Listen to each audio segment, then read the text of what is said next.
Boa noite! Voltamos agora para a nossa revisão.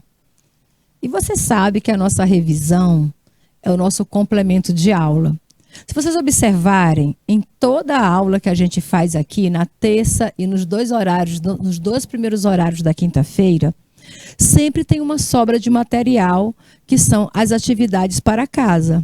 Ou você não está baixando o nosso material lá no AVA? Você baixa o material, estuda o que a gente viu e você responde as questões que ficaram, que estão lá para você fazer em casa e reforçar seu aprendizado. Aí o que acontece? Quando chega na aula da quinta-feira, eu pego aquelas questões que eu deixei para atividade de casa, respondo e comento com vocês, fazendo a ressignificação dos nossos estudos semanais. E complemento essa atividade com mais atividade e ainda deixo uma sobrinha para vocês continuarem com seus estudos em casa. Não é bom, gente? Então, você só tem essa dinâmica aqui, nas aulas do canal de educação. E hoje é dia da gente revisar o conteúdo da semana e você sabe que é a hora de revisar conteúdo, quem é que aparece?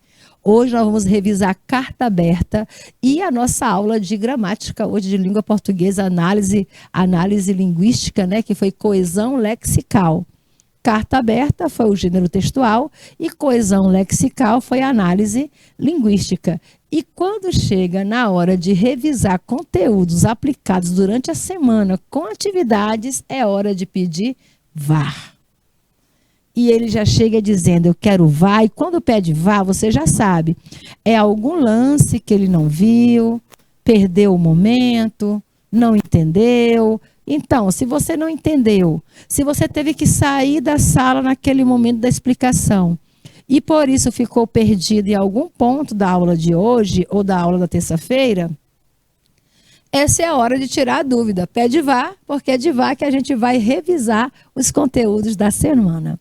Vamos começar falando sobre a coesão lexical.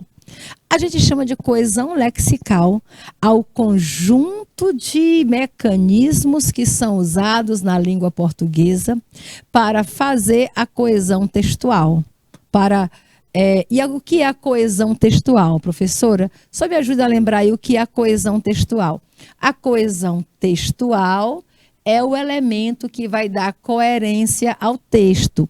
Ela trabalha com a progressão textual, ela é um elemento de progressão textual, mas também é um elemento de retomada.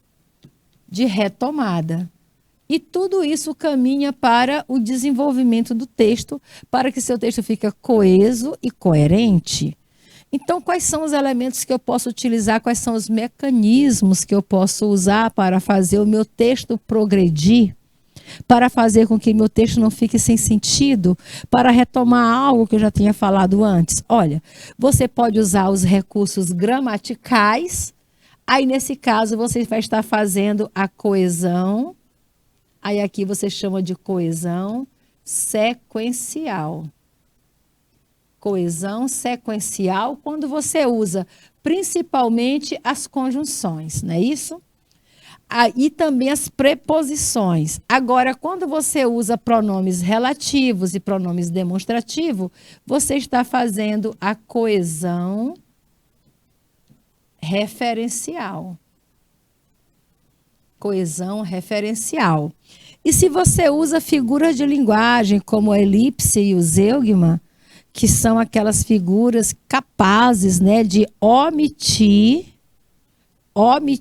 um termo que já apareceu antes, para evitar uma repetição, aí também você chama isso de coesão sequencial, lexical. Vamos para o lexical? Aí acontece a coesão lexical. Na verdade, a coesão lexical envolve tudo. Se você usar preposição, conjunção, pronome relativo, pronome demonstrativo, elipse, zeugma, hiperônimos, hipônimos, sinônimos, advérbios, verbos, tudo que você utilizar, tudo que está disponível na língua portuguesa e você usa para dar coesão e coerência ao seu texto, então isso é coesão lexical. você sabe, você tem domínio de vocabulário, você conhece a estrutura da língua portuguesa e com certeza sabe fazer um texto enxuto e significativo. Mecanismo de coesão textual, então nós temos a coesão que colabora com a progressão do texto ou o sequenciamento, por isso que é chamado de coesão sequencial. Ela estabelece continuidade entre as partes do texto. Ela associa os períodos, os parágrafos, fazendo com que um texto se desenvolva e que vá terminar, né, isso num ponto lógico. Então, os principais articuladores desse tipo de coesão, que é a coesão sequencial, são as conjunções, as locuções conjuntivas, mas temos também as desinências verbais, tá bom? Desinências verbais também ajudam. Desinências verbais também ajudam e os advérbios também ajudam. Advérbios também ajudam na progressão textual. Uma outra forma de você associar as palavras ou as partes do texto é fazendo uma retomada. Quando você retoma algo que já foi falado, você quer fazer um refresh, né? Refrescar a memória de quem está lendo. Você quer dar continuidade sem perder a linha, porque muitas vezes se empolga fazendo um texto e pode até mesmo incorrer. A gente pode incorrer no chamado, naquilo que a gente chama de fuga ao tema ou tangenciamento ao tema, porque a gente esqueceu de retomar o que estava dizendo. E aí você continua falando, você não olha para trás para ver onde estava a linha de raciocínio e pode adentrar em um outro assunto, em outros temas, fugindo daquilo que você estava falando. Porque é da nossa natureza fazer esse tipo de diálogo, né? Principalmente na linguagem oral. Você começa a conversar com um amigo sobre um determinado assunto e aí você vai na empolgação, conversa e vocês terminam falando de 30 assuntos ao mesmo tempo dentro de um mesmo diálogo. No texto, você não pode se soltar dessa linha de pensamento. Se você estiver fazendo um texto dissertativo, argumentativo, você tem que trabalhar um tema, um assunto, um conteúdo. Não pode misturar com outros, porque vai ser fuga ou tangenciamento. E um ou outro vai acabar prejudicando na sua, no resultado, né? Naquele resultado que você espera. Certo? E quando você está em outras modalidades textuais, como dando uma aula, fazendo uma palestra, se você também tem tema, né? Hoje mesmo eu estou dando aula e o meu tema são os mecanismos de coesão textual. Então, se eu começo a falar e eu esqueço de retomar o tempo todo o assunto, vocês observam que o tempo todo eu estou falando de coesão lexical, coesão tal, coesão... Para quê? Para retomar aquilo que eu estava falando e não perder a linha de raciocínio. Porque se você se deixar embalar, principalmente quando vocês estão participando muito, fazendo perguntas, aí já pergunta, professora, e o que é o advérbio? E aí eu vou parar a aula e vou falar do advérbio. O que aconteceu?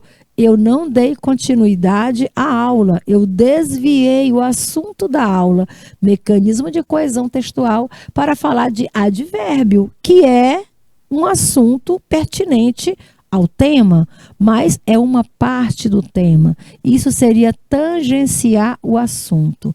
Então, quando o que eu chamo de mecanismo de coesão textual por remissão ou retomada, é aquilo que você chama de coesão referencial anafórica. Isso é que a gente chama de anáfora. É quando você se refere a algo que foi citado antes, não é isso? Quando você retoma termos ou parte de um texto, para evitar a repetição, você substitui por pronomes, substitui por elipse, por sinônimos. Quando você usa isso aqui, também é chamado de coesão lexical, você está usando todas as palavras. E tem também a antecipação do elemento que não foi citado. Aí você chama isso de catáfora. Catáfora. O elemento está lá na frente, mas você já antecipou que vai falar sobre ele. Se eu digo, eu estava com ela, eu estava com ela. A Ana, minha sobrinha. Quem é o ela? É a Ana. O ela, que é o referência, que é o objeto referidor, está se referindo a Ana, que é o referente. Entenderam? Então, o referenciador está se referindo ao referente Ana.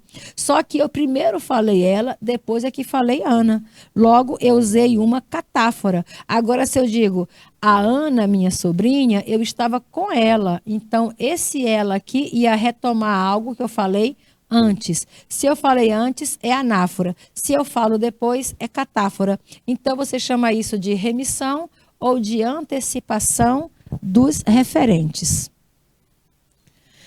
Vamos praticar, porque é praticando que a gente aprende. Ali do lado tem uma música famosa, né? Zé de Camargo, não, Chitãozinho e Chororó.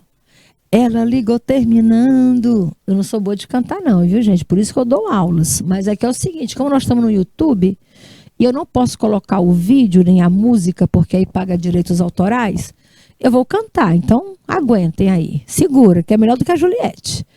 Ela ligou terminando tudo entre eu e ela. Vou marcar isso aqui para vocês, tá bom? Ela ligou terminando tudo entre eu e ela. E disse que encontrou outra pessoa. Ela jogou os meus sonhos todos pela janela e me pediu para entender e encarar numa boa, como se o meu coração fosse feito de aço. E haja dor de cotovelo, né? Mas tem muito ela na história. Ela ligou terminando tudo entre eu e ela e disse que encontrou. Olha que a terceira pessoa, olha a coesão sequencial. E disse que encontrou outra pessoa. Ela jogou os meus sonhos todos pela janela e me pediu para entender, encarar numa boa. Há um erro de colocação pronominal em tudo entre eu e ela. Tem uma coisa errada aí. Tudo entre eu e ela. A forma correta, se eu for seguir a norma padrão da língua portuguesa, essa oração, esse termo, tudo entre eu e ela, deveria ser escrito como? Ficaria entre ela e eu. Entre ela e eu. Entre ela e eu. Olha o som. Olha só, gente, o som, ele é uma prova viva quando a gente está pecando na língua portuguesa, né? Então, se eu digo assim, olha, entre ela e eu, não dá um som, um ruído feio no final? Tu já percebe que alguma coisa está errada. Entre mim e ela ligou terminando, tudo entre mim e ela. Olha, ia ficar bonito, não ia? Vou cantar de novo. Ela ligou terminando, tudo entre mim e ela. Ia ficar lindo, lindo. Ou entre mi não dá nem para falar, você fala faltando abrir a boca. Ela ligou terminando, tudo entre mim e ela. Ia parar, ia engasgar, não ia? Não é o mi, vai engasgar. Se for o mi, engasga. Aqui, olha, quando você fala, tudo entre ela e eu, fica igual um eco, fica ruim. Agora, ela ligou terminando, tudo entre mim e ela. Ia ficar muito bonito. Mas se eu digo, ela ligou terminando, tudo entre mim. Aí parou, aí estancou a voz, não tem como, não tem som, é átono. Ela ligou terminando, tudo entre mim e ti. O ti, mas não é ela a terceira pessoa? Terceira pessoa ou é si, ou é ela mesma, né? Ela ligou terminando, tudo entre mim e si. Não, e se não fica legal? Ela ligou terminando, tudo entre mim e si. Não. Se você usa, é porque a regra é o seguinte, se tem preposição, depois de preposição, você não usa, nunca use depois de preposição um pronome pessoal do caso reto, tá bom? Mas depois da preposição, o ela já está lá depois, então não tem problema com ela, o problema é o eu. Olha, preposição é entre, preposição contra. Tu não vai dizer assim, ela não tem nada contra eu. mas eu já ouvi gente falando isso. Pode falar, não tem nada contra eu, tá errado. Você não usa pronome pessoal do caso reto depois de preposição. Você não vai dizer para eu. Só se tiver o verbo depois, para eu cantar, para eu falar. Se não tiver verbo, tu vai dizer, ei, traz esse objeto para eu. Fica errado. Depois de preposição, você não usa pronome pessoal do caso reto. Você usa pronome pessoal oblíquo tônico. Então, a forma correta, ela ligou terminando tudo entre mim e ela. Ficaria até mais bonito, não ficaria? Ficaria lindo, pena que eles não sabiam disso, né? Mas tudo bem, a forma normal da língua padrão é entre mim e ela. Mas você sabe que música sertaneja é para um público geral, né? Para o público geral. Então não é para pessoas cultas, intelectuais, estudando a gramática, nada disso. Por isso está valendo entre eu e ela, que não tem problema nenhum. Segunda questão, em toda situação comunicativa, a gente identifica os elementos da comunicação. O emissor é a pessoa que fala, um receptor, que é a pessoa que para quem você fala, e o referente, olha aí de onde vem coesão referencial, é o referente, é a pessoa de quem se fala. No texto, esses elementos estão representados por quem? Quem é o emissor? Quem é que fala? Eu falo, eu falo. Sempre o eu, a primeira pessoa é quem fala. Quem fala, eu. Já apareceu a resposta certa. Hoje não tem nem opção. Quem fala, eu. E para quem eu falo? Com quem eu falo? Ela ligou terminando tudo entre eu e ela. Não, aqui está falando para mim, né? Para nós, mas é para ser a letra C. Fala para o ela, está falando para ela, não está falando para outra pessoa. E qual é o assunto? Fim da relação. A menos pior, letra C. Terceira questão, que tipo de coesão ocorreu em e me pediu para entender? E me pediu para entender. Essa coesão é referencial, sequencial, anafórica ou catafórica? Amores, aqui é muito simples. Porque quando você diz que ela é referencial, o referencial, ela é ao mesmo tempo anafórica e catafórica, né? Então, o que é que sobra para a gente? Sequencial, porque referencial, anafórica e catafórica é a mesma coisa, tá bom? Logo, e me pediu para entender por que é que ocorreu a coesão sequencial. Pela terminação do verbo. Pediu. Quem pediu? Ela pediu. Pela terminação do verbo, ele já está se referindo à terceira pessoa. Quem foi que pediu? Ela. Para não repetir ela, ele botou o verbo na terceira pessoa. E ela pediu. E ela me pediu. E ele não repetiu. E me pediu. Então fica o quê? Você chama isso de zeugma, né? Não precisou repetir a palavra. Já foi citada antes, não precisa repetir. Então, coesão sequencial, porque eu reconheço o referente pela terminação do verbo. A terminação do verbo me fala de quem é que eu estou falando. Sigamos. Quarta questão. Deve ser leia, né? Botou só leia aí, mas a gente já entende. Aqui é o seguinte, pela metade da palavra você lê o resto. Leia o trecho de um conto do Wander Piroli, que eu adoro. O rapaz de cabeça pelada traz as bebidas e os copos. E em seguida, num pratinho, os 2 pães, com meia almôndega cada um. O homem, e mais do que ele, os meninos olham para dentro dos pães, enquanto o rapaz cúmplice se retira. O elemento em destaque no texto, que é o ele, os 2 pães com meia almôndega cada um. O homem da cabeça pelada, é? Não, o homem que estava com as crianças. O homem. E mais do que ele, os meninos olham para dentro dos pães. Nossa, isso é fome, né, gente? Que a gente chama. Então, o elemento em destaque no texto é o quê? É uma coesão sequencial, É uma coesão referencial por advérbio, não, porque aqui é um pronome pessoal, então já elimina a letra B. É uma anáfora ou é uma catáfora? O homem. E mais do que ele quem? O homem. Quem é ele? O homem. O ele se refere a quem? Ao homem. Quando você faz um movimento para trás, quando você se refere a um elemento anterior, você tem uma anáfora, né? Opa, tá errada essa opção aqui.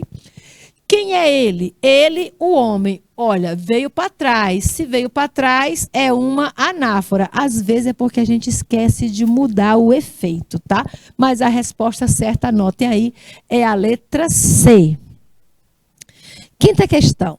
Em mais do que ele, a palavra destacada retoma no texto quem? Olha aí, ó, retomou quem? Mais do que ele, o homem.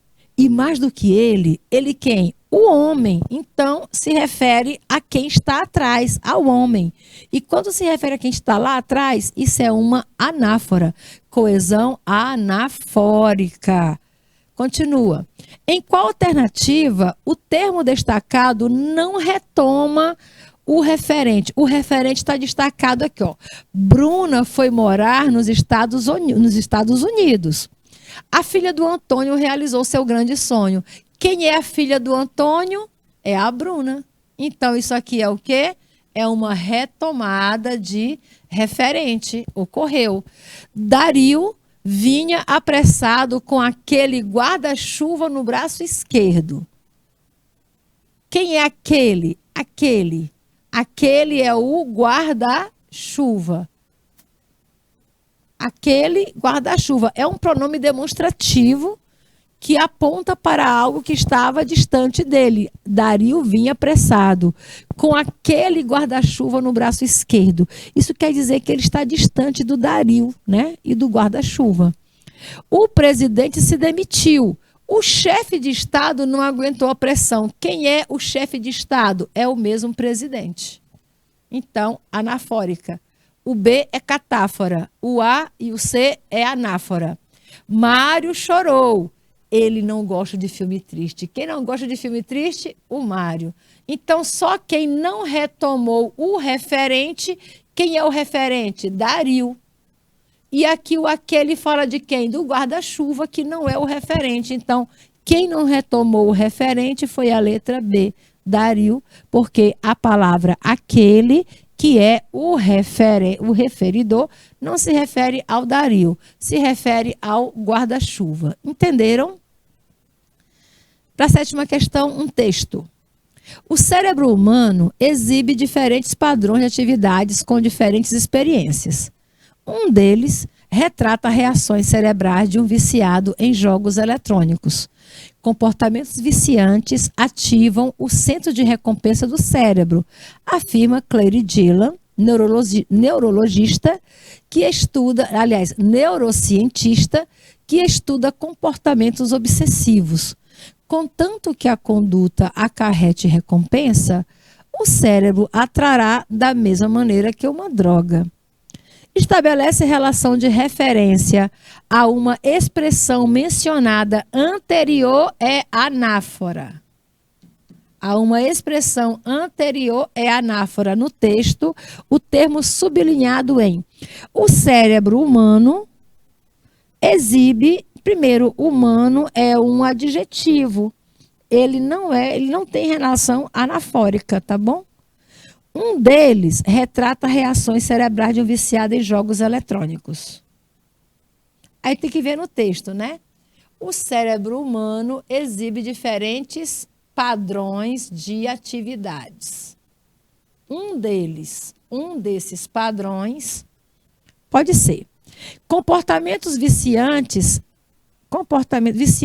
Viciantes também é adjetivo, não é um referencial. O cérebro a tratará da mesma maneira, da mesma forma que uma droga. Isso aqui é do mesmo modo, mesmo jeito. É um substantivo. Substantivo aqui não é anafórico. Então, letra B, Letra B, um deles, né? Porque se refere a padrões de atividade, a algo que foi citado anteriormente. Então, um deles é o que a gente chama de coesão referencial por anáfora. Aqui você tem uma matéria da Globo.com que dizia só assim na chamada da matéria. Namorada de influencer morta aos 24 anos após acidente em Alagoas. E aí continua, né? Namorada de influencer morta aos 24 anos. Namorada influencer morta aos 24 anos após acidente em Alagoas. Tá confuso essa redação, não tá? Essa redação está confusa, veja só. Namorada de influencer morta aos 24 anos. Será se foi a influencer que morreu aos 24 anos? Ou foi a namorada da influencer que morreu aos 24 anos? Pode ser a namorada ou pode ser a influencer, né? Não tem como você saber quem é o referente. O referente ficou confuso. Morta após acidente em Alagoas. Após o acidente, quer dizer que ela não morreu na hora do acidente, morreu depois. Pode ter sido em consequência do acidente ou não, fica outra dúvida no ar.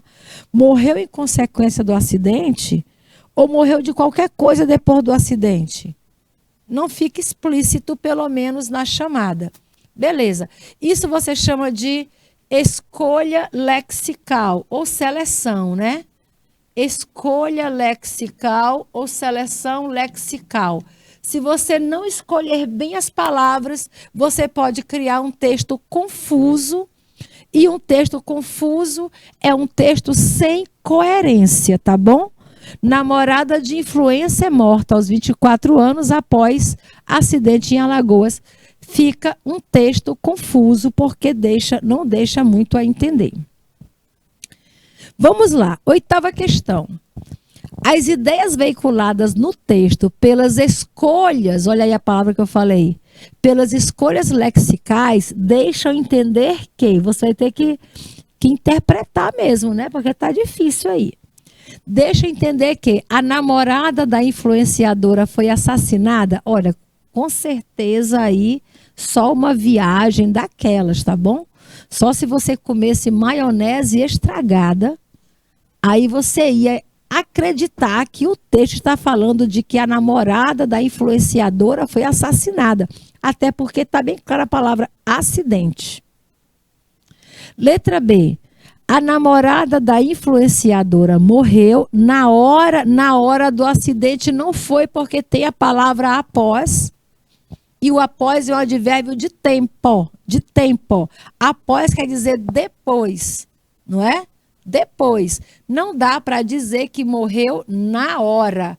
O problema é isso aqui, ó. Na hora do acidente não é. Assassinada não foi. Na hora do acidente não foi. Tá fácil.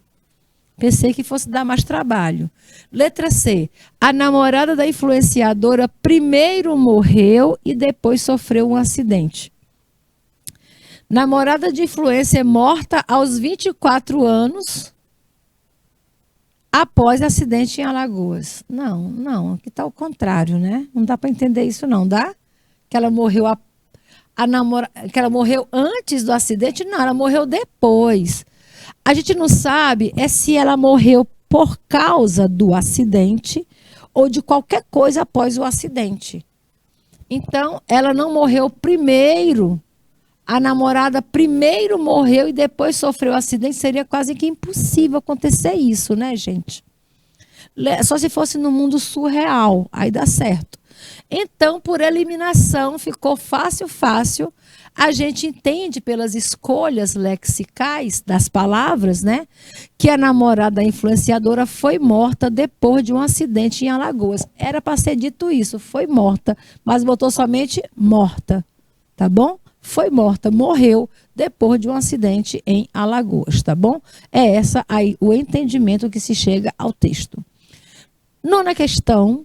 A escolha correta de articuladores do discurso a escolha correta. Quando você escolhe bem, os articuladores do discurso colaboram com a progressão do texto, a coerência do texto, a harmonia do texto, com toda a gestão correta. Amores, se você escolher bem as palavras e os articuladores do texto, você vai ter um texto progressivo, coerente, coeso, logo todas estão corretas. É isso que acontece quando você escolhe bem, seleciona bem os operadores argumentativos de seu texto. Vamos lembrar agora de carta aberta, que não é aquela que vem com o envelope rasgado, tá bom? Carta aberta é um tipo de texto que circula no meio social, que não tem segredo, ela não é confidencial, ela não é mandada para uma pessoa, mas ela é mandada para toda a sociedade tomar conhecimento. Carta aberta é um gênero textual público, exatamente, cuja função é de se posicionar sobre um tema. Se eu vou me posicionar sobre um tema, então ele é um texto argumentativo. Isso mesmo. Carta aberta é um texto argumentativo. Tudo que você tem que tomar posicionamento crítico, exigiu um posicionamento crítico, texto argumentativo. Como todas as cartas, a carta aberta possui remetente, quem envia a carta, destinatário, a quem se destina, data, pode ter, não é obrigatório. Local, com certeza tem. Assinatura é essencial. A mensagem, que é o conteúdo, é direcionada objetivamente do autor para o interlocutor. Está tudo correto, é isso aí mesmo. Diferente da carta pessoal, que é privada, né? Que é confidencial, a carta aberta tem função social, é ativismo, é engajamento e é coletividade. É isso mesmo, para mostrar que a pessoa está antenada com o que está acontecendo na sua sociedade. O adjetivo aberta, para o termo carta aberta, marca seu caráter público. Ela é aberta porque ela é aberta ao público. Qualquer pessoa pode ler.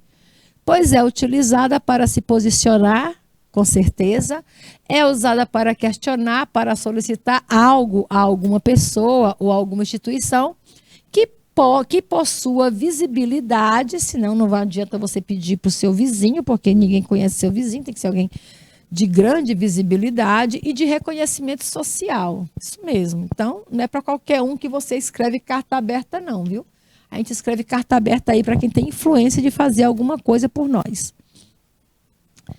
Por meio desse gênero textual, pode-se exercer funções cidadãs, com certeza, exercer sua cidadania. Se ela tem ativismo, engajamento, coletividade, você está exercendo sua função de cidadão, meu amigo.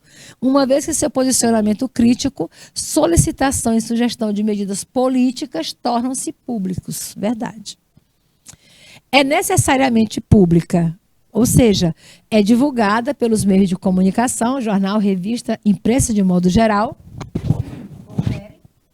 no intuito de compartilhar a mensagem com o maior número de leitores possível, né? Quanto mais eleitores alcançar, melhor. Além do destinatário específico, tipo Donald Trump, a carta aberta também se dirige a um grande público, claro, né? Porque todo mundo vai ler. Inserindo-o no discurso, porque a carta aberta gosta de usar o verbo na primeira pessoa do plural. Viemos, trazemos, solicitamos. Então, você que está lendo termina participando do discurso. É isso aí. A carta aberta tem caráter argumentativo. Está aqui, ó, argumentativo, porque é um posicionamento crítico. É necessário fundamentar seu pedido e fortalecer seu ponto de vista e sugestões apresentadas baseando-se em argumentos sólidos. Ou seja, você tem que conhecer os fatos, se basear nos fatos e comprovar os fatos para não correr em falácias, tá bom? Se você não sabe o que são falácias, não se preocupe, teremos aulas ainda sobre as falácias. É só aguardar. A estrutura, como é que se organiza a carta aberta? Ela tem que vir nessa ordem aqui, ó. Você não pode alterar essa ordem de cima para baixo. Primeira coisa da carta aberta é o título. E o título é sempre o nome a quem está endereçada a carta, tá bom? Aí vem a introdução. A introdução é onde você apresenta o assunto da carta. Qual foi o motivo que te levou a escrever aquela carta? No desenvolvimento, você vai dizer, né? Você vai colocar os problemas que estão causando aquele motivo, o que a população sofre por causa daquele motivo, qual é o prejuízo causado à sociedade, ao bairro, à cidade, ao patrimônio público por causa daquele motivo. E na conclusão você vai solicitar resolução do problema, tá bom? Tentar convencer a pessoa a resolver o problema. Depois você vai fazer uma despedida bem cordial, nada de carinhosamente, com beijos e abraços, beijinho, beijinho. E por último, você assina o documento, porque a carta aberta não pode ser uma carta anônima. Beleza? Esses são os elementos que compõem a carta aberta e eles têm que ser apresentados nessa ordem de evolução. Qualquer inversão que você faça vai complicar no entendimento do texto, até porque é um texto curto, objetivo, claro e direto. Aqui nós temos um exemplo de carta aberta e eu vou fazer essa leitura para vocês. A gente resolve umas questões sobre ele rapidinho, tá bom? Prezados líderes mundiais, só pela abertura do texto você já sabe a quem é direcionada a carta, aos líderes mundiais. Prezados líderes mundiais, estamos em uma situação de emergência. Olha a característica da carta. Eles colocam o verbo na primeira pessoa do plural. Nós estamos. Porque assim, quando você lê, você acaba entrando dentro das pessoas que também estão nessa situação de emergência, entendeu? Estamos em uma situação de emergência.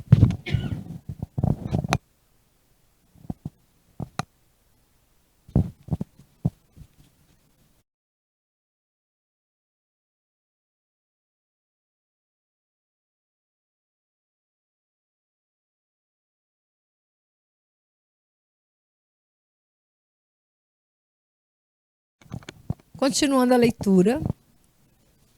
Prezados líderes mundiais, estamos em uma situação de emergência. Aí pronto, aí parou, né? Já chamou a atenção. Estamos em uma situação de emergência. Já diz a que veio. Agora vão se apresentar. Somos ativistas de diferentes causas de todas as partes do mundo.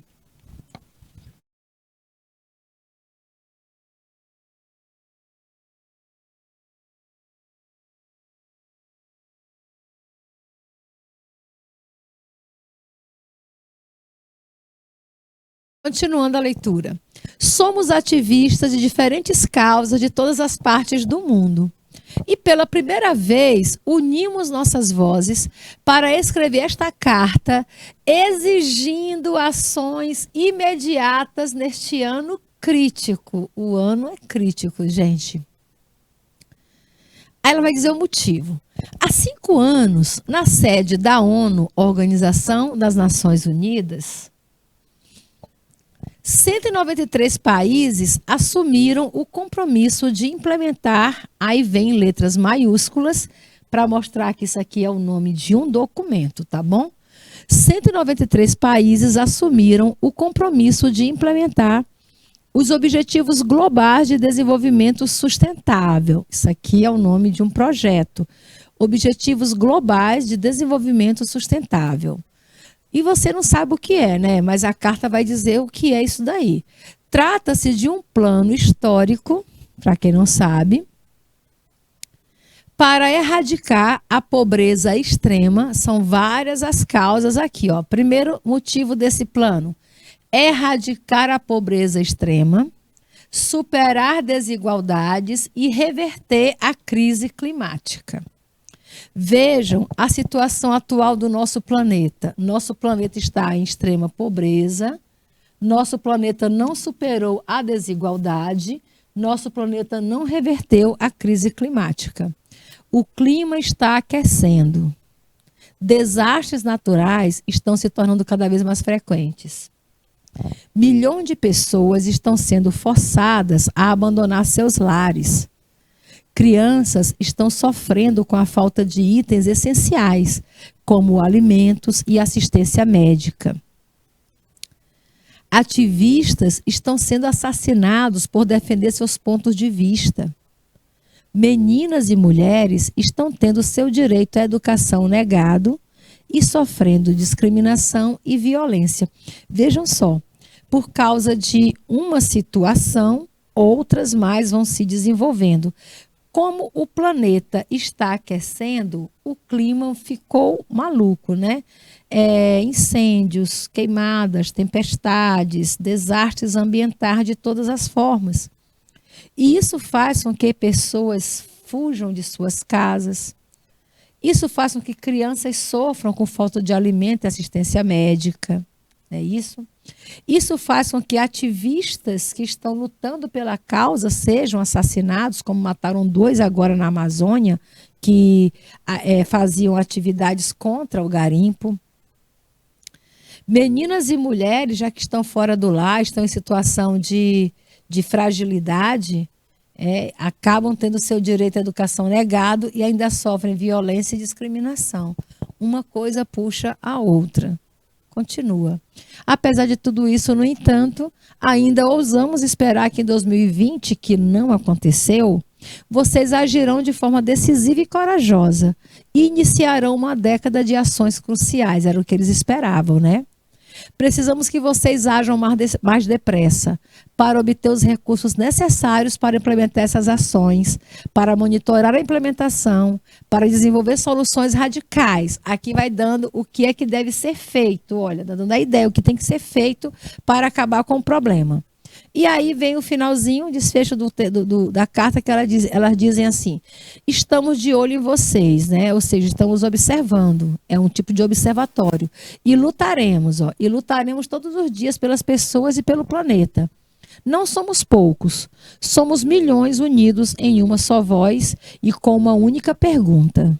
Aí vem: como vocês cumprirão suas promessas e avançarão substancialmente na implementação dos Objetivos Globais de Desenvolvimento Sustentável neste ano de 2020, que já passou e não fizeram nada? Esperamos que respondam com a urgência necessária. Aí vem as autoras: Greta Thunberg, uma das maiores defensoras da causa climática do mundo, Luísa Neubert, a Aruana, deixa eu ver o nome aqui de longe. Aruana de Weve van der Heijden e Adelaide Charlier. São as autoras da carta. Continua. Prezados líderes mundiais, estamos em situação de emergência. Esse trecho da carta se configura como o título, né, gente? É o título, porque quando você apresenta o nome a quem é endereçado, é o título da carta. Somos ativistas de diferentes causas de todas as partes do planeta e pela primeira vez unimos nossas vozes para escrever esta carta exigindo ações imediatas neste ano crítico. Nesse trecho, é possível de se identificar 2 elementos importantes da carta aberta, que são quem escreve e para quem escreve. Ou seja, você identifica o emissor, que somos os nós, e o nosso, aliás, a autoria, né, que são as ativistas, e a finalidade, que elas estão defendendo aí causas sociais e ecológicas.